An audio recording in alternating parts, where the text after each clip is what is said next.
আসসালামু আলাইকুম, কেমন আছেন সবাই? আশা করছি ভালো আছেন। বরাবরের মতো আমি সাইফুল ইসলাম আবার আপনাদের মাঝে হাজির হলাম নতুন আরেকটি ভিডিও নিয়ে। আজকে আপনাদেরকে এমন একটা ভিডিও দিতে যাচ্ছি যেটা হচ্ছে মিশুকের যে ডিফেন্সেল আছে, এই দেখেন ডিফেন্সেল। এই ডিফেন্সেলের ভিতরে যে ফুটবল আছে সেই ফুটবলটা মেরামত করা। আসলে এই ফুটবলটা কেন সমস্যা হয়, কোন কারণে সমস্যা হয়, আজকে একটু যেটা আপনাদেরকে আমি দেখাই দিচ্ছি, আপনারা খুব সুন্দরভাবে দেখবেন।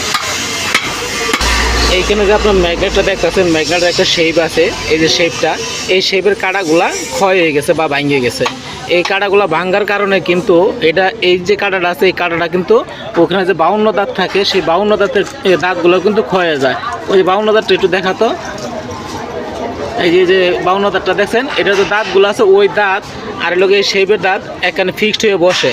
তখন এটা যদি ভাঙে যায় তখন কিন্তু ওই 52 দাঁতের কাঁটাগুলোও ভাঙে যায়। তাহলে আপনারা দেখতে পাচ্ছেন যে অনেক সময় দেখবেন যে এই শেপটা ক্ষয় হওয়ার কারণে অনেকে এই শেপটা চেঞ্জ করে দেয়, ফুটবল কিন্তু খুলে না। ফুটবল না খোলার কারণে কিন্তু ফুটবলের ভিতরে বাবল পিনিয়াম আছে, 52 দাঁত আছে, এইগুলো কিন্তু সবগুলো মায়ের খায়।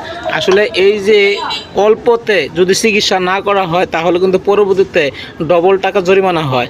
এখানে আমরা খুব সূক্ষ্মভাবে আমরা বুঝবো, যখনই মোটরে যে শেপের মাথাটা যদি ক্ষয় হয়ে যায় তাহলে আমরা এটার সাথে সাথে আমরা ফুটবলটা খুলে নিব। ফুটবলটা খুলে তারপরে আমরা ওই 52 দাঁত যে প্রিমিয়ামটা আছে সেটাও চেঞ্জ করে দেব। এর সাথে যদি আরও কিছু ব্যারিং আছে, ওই যে ফুটবলের ভিতরে ব্যারিং আছে দেখেন, আরও 3টা ব্যারিং চেঞ্জ করতে আছে।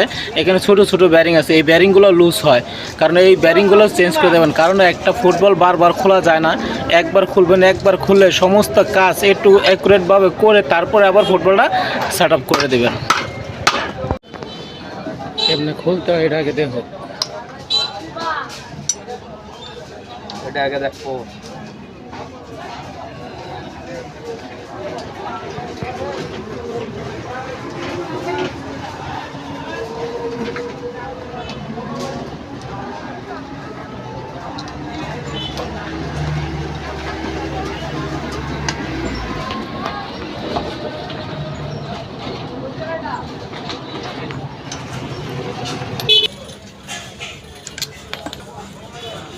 হয়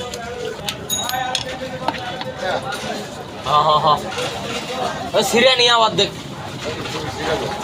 সিরবো কি যে কথা, সেই দিক দিয়ে খাড়াবো।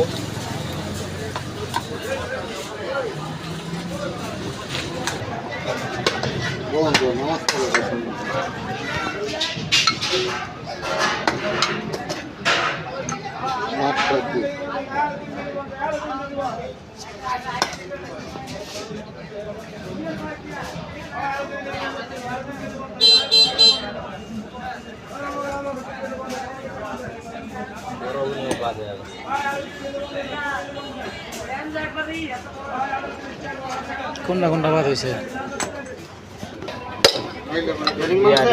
বলস আছে, হ্যাঁ বজে